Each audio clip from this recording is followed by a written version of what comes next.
보통 선거를 이 정도까지 앞두고 있다면 어느 정도 흐름 정도는 감지가 되곤 하는데요. 이번 미국 대선은 정말 한 치 앞을 예단하기가 어려워 보입니다. 대선까지 남은 시간 이제 딱 30일입니다. 30일 남았는데 이 30일 동안에 어떤 일이 생기고 후보들이 어떻게 대처하냐에 따라서 승패가 갈릴 수 있다라는 전망이 나오고 있습니다. 그중에서도 가장 큰 변수 역시 경제가 아닐까 싶은데요. 경제가 적어도 8할을 차지하고 있다는 것으로 보이는 미국 대선 이야기, 민정훈 국립외교원 미주연구부 교수님과 함께 이야기 나눠보도록 하겠습니다. 교수님 나와 계십니까? 예, 안녕하세요.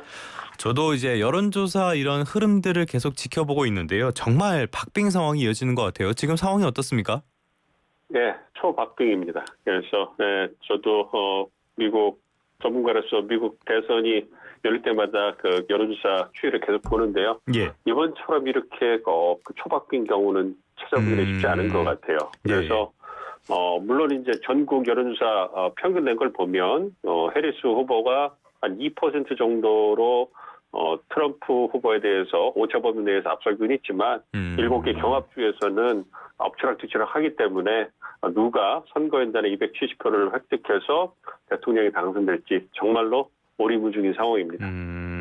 통계학적으로 봤을 때는 오차 범위 내의 차이라면 그냥 차이가 없는 거다 이렇게 볼 수가 있는데, 그래서 말씀하신 것처럼 이 경합주 굉장히 중요하고요. 미국은 우리랑 다르게 이 득표수보다 중요한 게 선거인단 확보잖아요. 실제로 힐러리 같은 경우에는 득표수는 더 많았는데 트럼프에게 밀려서 떨어지기도 했었고요. 그래서 경합주 표심 잡기에 막바지 화력을 쏟아붓고 있는 것 같은데, 트럼프 후보가 또 펜실베니아주를 찾았더라고요. 이거 의미하는 게 어떤 겁니까?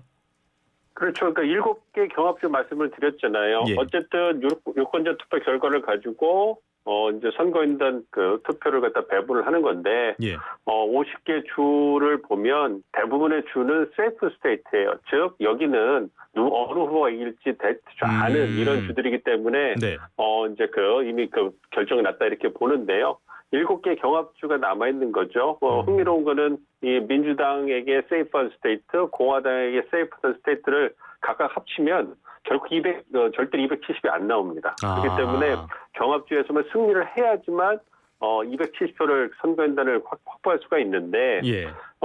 말씀하신 것처럼 트럼프 전 대통령이 펜실베니아를 찾은 거는 이 7개 경합주 중에 펜실베니아가 선거인단이 가장 큰 주예요. 19표의 선거인단이 걸려있고, 지금 그 여론조사 평균을 보면 완전히 딱 붙어서 이제 동률, 타이라고 하죠. 동률이 된 상황이에요.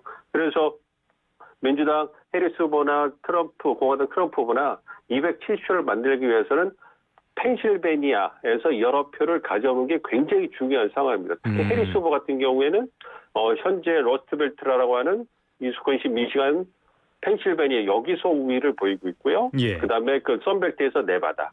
그리고 트럼프 전 대통령은 조지아, 그다음에 애리조나, 노스캐롤라이나에서 강세를 보이고 있기 때문에 만약에 해리스 후보나 트럼프 후보나 누구든 펜실베니아를 가져오면 그러면 270표를 만드는데 어려움이 없는 거예요. 제일 중요한 곳이요. 마저 놓치면 안 되는 겁니다. 그렇기 때문에 물론 해리스 후보는 정말 어려워지는 거고 트럼프 후보는 다른 대안이 있긴 하지만 어쨌든 두 후보 모두 펜실베니아를 가져오는 사람이 이번 대선에서 승리할 가능성이 굉장히 높기 때문에 다들 펜실베니아로 지속적으로 이제 선거운동을 하러 가는 이런 모습을 보여주고 있습니다. 제일 중요한 곳이다라고 볼 수가 있겠는데요. 그래서 그럴까 일론 머스크가 그 자리에 참석을 해서 펄쩍펄쩍 뛰고 저는 락스타인 줄 알았습니다.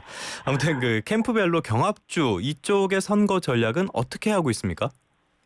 경제하고 국경, 그러니까 경합주 같은 경우는요, 다른 이슈에 반응하는 게 아니고, 이번 대선의 중요한 이슈들에 민감하게 반응하는 거예요. 그러니까 펜실베니아라든지 러스트벨트라는 위스콘신 미시간 같은 경우는 경제 부분이에요. 예. 이제 실물 경제, 그다음에 높은 월세라든지 휘발유 가격 이런 데 반영을 하는 거고, 선벨트 같은 경우에는 경제와 더불어서 남북 국경 위기 이 부분에 대해서 아무래도 국경에 가까우니까 그 부분에 민감하게 반응을 하고 있기 때문에 이제 두 후보 모두 펜실베니아라든지 러스트벨트 지역을 가면 경제, 일자리 창출, 그리고 인플레이션을 어떻게 잡을 것이냐 이 부분에 대해서 얘기를 하는 거죠. 그리고 해리스 후보 같은 경우에는 기회 경제를 내세워서 또 중산층을 중심으로 한 세제 감면, 혜택을 통해서 인플레이션, 물가 부담을 좀 줄여주겠다 이런 얘기를 하는 거고 트럼프 전 대통령 같은 경우에는 바이든 행정부가 너무 경제 정책을 잘못했기 때문에 네네. 인플레이션 물가가 높다. 그 부분에 대해서 이제 공격하면서 자신 대안이 됐었다. 그리고 뭐 프래킹이라고 하는 시추 이런 부분에 대해서 네. 러스트벨트는 민감하잖아요. 네네. 그러니까 그 부분에 대해서 전통적으로 오랫동안 트럼프는 찬성해왔고 해리스는 입장을 바꿨기 때문에 이 부분에 대해서도 이제 계속 트럼프 후보가 해리스 후보가 말을 바꿨다. 그래서 신뢰할 수 없다. 이제 그런 쪽으로 공격을 하는 거죠. 네, 알겠습니다. 좀 전에 언급해 주신 프래킹 이거는 셰일가스를 추출하는 방법 가운데 하나인데 이게 환경 오염을 일으킬 수 있다는 이야기가 있어서 해리스는 반대를 하다가 지금은 조금 완화적인 입장으로 돌아섰고요. 예전부터 도널드 트럼프는 뭐 찬성하는 입장이었고 이런 상황이었습니다. 앞서서 교수님께서 그 실물 경제를 이슈로 꼽아주셨는데요. 역시 물가 지표 최근까지는 굉장히 중요했던 이슈였는데 요즘 들어서는 물가 지표가 확실하게 둔화하는 모습들이 감지가 되거든요. 그렇다면은 해리스 후보 쪽으로 조금 더 유리한 그런 상황이 됐다고 볼 수 있는 겁니까? 그렇죠. 아무래도 해리스 후보한테는 긍정적인 그 사인이 나온 거죠. 근데 문제는 이제 그 얼마만큼 유권자들이 피부로 느낄 수 있을까 이거거든요. 뭐 잘 아시는 것처럼 미국 경제 좋잖아요. 전 세계 경제를 이끌고 있다고 할 정도로 나 혼자 좋다고 나 홀로 좋다고 할 정도로 이렇게 맞습니다. 전 세계 다른 국가들의 어떤 그런 부러움을 사는 국가인데 미국 유권자들은 장바구니 물가가 높으니까 그걸 못 느끼는 거예요. 그러고서 이제 바이든 행정부에게 막 이제 그 불만을 터뜨리는 건데 예. 그 부분을 또 트럼프 전 대통령 공격을 하고 있는 것이고 어쨌든 이번에 이제 금리 인하도 단행을 했고 예. 그리고 이제 그 말씀하신 경제 지표들 물가 인플레이션 부분의 지표들 자꾸 떨어지고 안정화가 되고 있으니까 해리스 후보에게 유리한 건 사실인데 이게 이제 선거가 얼마 안 남아서 8월부터 해서 이게 그 지표들이 나오고 있으니까 이게 표심에 얼마만큼 반영될 수 있을까?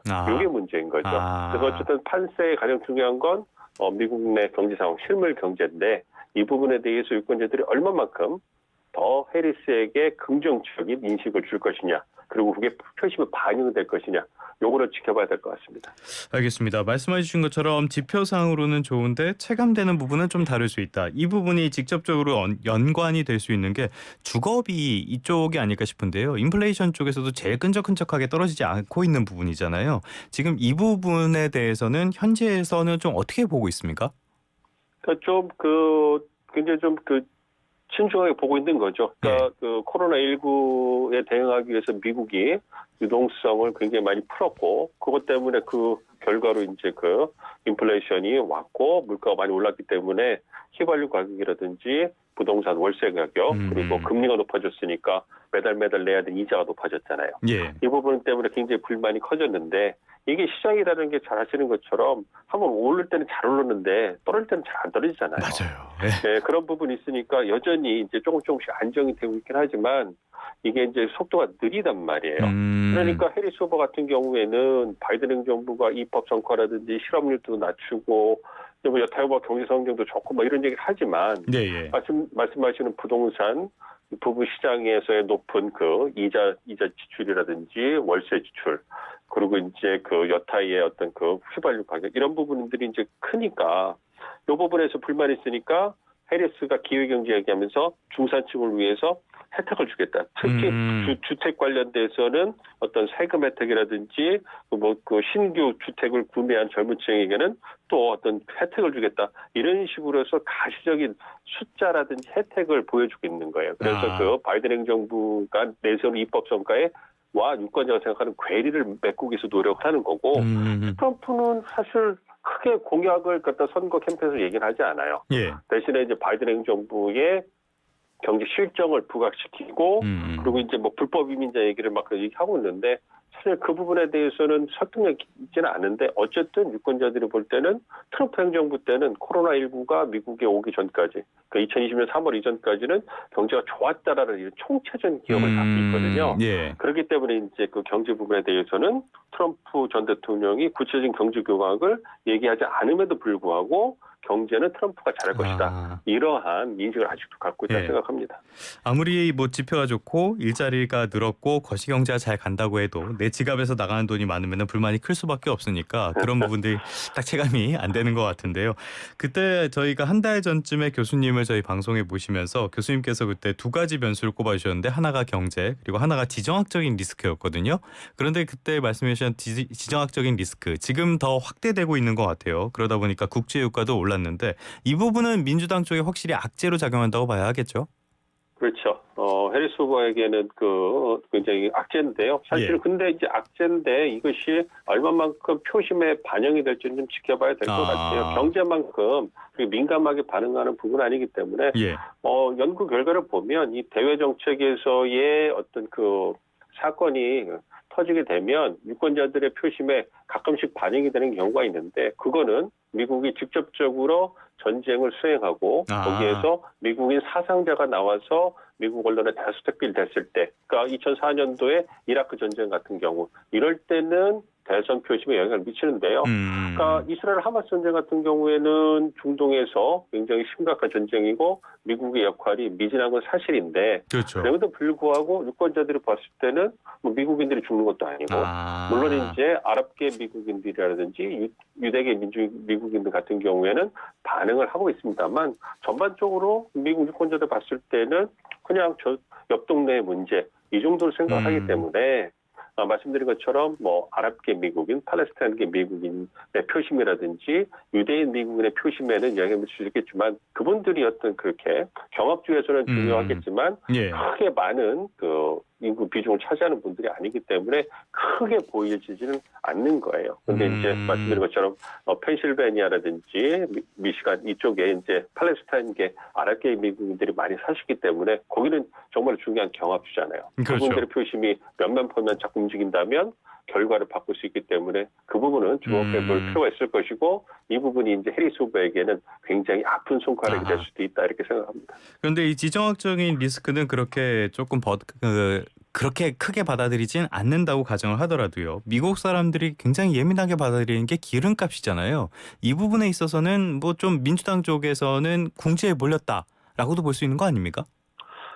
그렇지는 않습니다. 그러니까 미국의 기름값이 코로나19 전보다는 높지만 많이 안정됐어요. 그렇기 때문에 말씀드린 것처럼 실물 경제 지표들도 뭐 부동산 가격이다 이자라든지 휘발유 가격이라든지 생필품 가격 높긴 하지만 안정세를 좀 보여주고 조금씩 둔화되고 있기 때문에 낮아지고 있기 때문에 이런 부분에서는 해리스 후보에게 긍정적일 수 있습니다. 그래서 이제 휘발유 가격이라든지 기름값 같은 부분. 그런데 이제 말씀하신 것처럼 이제 이스라엘 하마스 전쟁 때문에 국제유가가 급등하고 얼마 전에 바이든 대통령이 이스라엘이 이란의 어떤 석유시설, 정유시설을 공격할 거냐 이 부분에서 말을 흘렸다가 열심히 주워 담더라고요.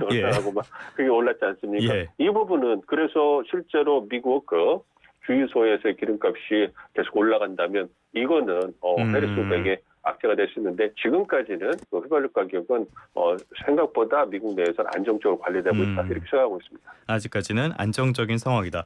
자, 지금까지는 현상을 짚어봤고요. 공약을 좀 살펴봐야 될 텐데요. 트럼프 말씀하신 대로 트럼프가 별다른 그런 정책들을 내놓지 않아도 일반적인 유권자들은 트럼프가 경제를 더 잘 다룰 것이다 이렇게 인식하는 경향이 있단 말이죠. 교수님께서 보시기에는 트럼프 쪽의 공약 별거는 안 보인다고 하셨지만 좀 눈에 띄는 게 있었습니까?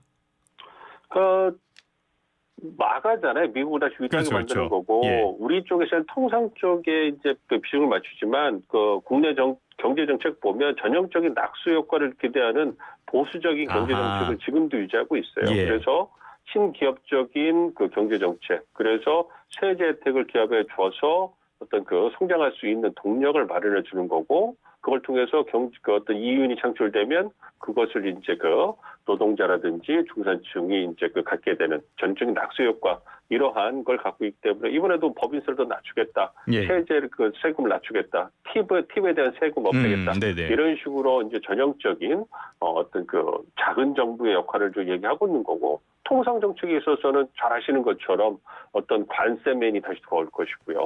그리고 어떤 제조업의 허브로 다시 미국을 만들기 위해서 제조업을 부흥시키기 위해서 리쇼어링이라든지 중국과 어떤 디커플링도 불사하겠다 이런 얘기를 하고 있기 때문에 굉장히 네. 극단적인 통상정책 기조가 보이고 있죠.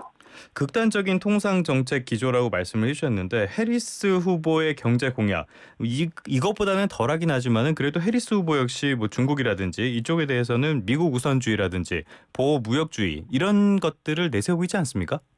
그렇습니다. 그 트럼프 후보 그 경제 통상 정책 기조를 간략히 말씀드렸으니까 해리스 후보 같은 예. 경우에는 트럼프 후보와는 정반대죠. 경제 정책에 있어서는. 예. 그러니까 트럼프 후보가 탑다운 모델이었다면 해리스 후보는 바텀업이죠. 네. 밑에서 위로 올라가는 거예요. 그래서 중산층과 노동자들을 잘 이렇게 혜택을 줘가지고 그 부분들을 갖다가 굉장히 확대해가지고 미국 경제를 튼튼하게 하겠다. 그러니까 과거의 낙수효과 모델은 더 이상 미국 경제를 위해 작동하지 않는다. 이런 전제가 깔려 있는 거예요. 네. 그래서 투자, 교육, 경쟁을 통해서 미국 경제를 좋아지게 하는 거고 통상도 마찬가지죠. 이제 어떤 그 제조업의 부흥을 통해서 일자리를 창출하겠다. 이걸 통해서 중산층 노동자의 어떤 혜택을 증대시키겠다 이런 부분이거든요. 그런데 이제 관세 부분이 좀 애매하기는 해요. 그러니까 여전히 그 트럼프 행정부 때 관세를 많이 높여놨잖아요. 예를 들어 중국에 대해서 25% 관세를 많은 품목에다가 부과해놨는데 그걸 안 낮췄어요. 그리고 이번에 정강 정책을 보면 관세를 그 다양한 품목에 대해서 전략적으로 쓰겠다, 써왔고 쓰겠다 이렇게 얘기를 하고 있어요. 그러니까 보니까 그 트럼프처럼 관세를 동맹이나 비동맹에 무차별적으로 대미 흑자국에게 부과하는 이런 방식은 아니지만 중국과 이라든지 어떤 경쟁을 하는 국가에 대해서는 관세도 전략적으로 쓴다는 거예요. 그리고 이제 리쇼어링이라든지 어떤 스몰 앳 하이펜스 하잖아요. 그러면서 이제 어떤 중국을 첨단 기술 분야 중심으로 해서 어떤 통제를 하는 접근을 통제하는 이런 방식을 쓸 거기 때문에 큰 차이는 없죠. 그래서 이제 관세하고 이제 관세를 통해서 무역수지 적자를 줄이는 것.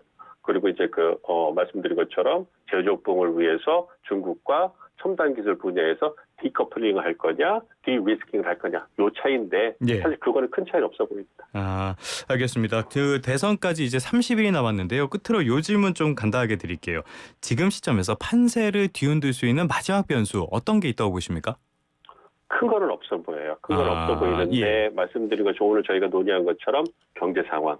정말 경제 상황이 말씀드린 것처럼 휘발유 가격이 불쑥 올라가거나 아니면 부동산 시장이 다시 이제 불안정해지면 아무래도 해리스 후보에게 부정적으로 작용할 거고 트럼프 후보에게는 긍정적으로 작용하겠죠. 그리고 이스라엘 하마스 그렇기 때문에 이스라엘 하마스 전쟁이 얼마만큼 어떤 세계 경제 유가라든지 이런 부분에 영향을 미치느냐 이 부분이 가장 큰 남은 변수가 아닌가 이렇게 생각하고 있습니다. 알겠습니다. 한치 앞도 내다보기 어려운 미국 대선 민정훈 국립외교원 미주연구부 교수님과 함께 한번 진단해봤습니다. 오늘 말씀 고맙습니다.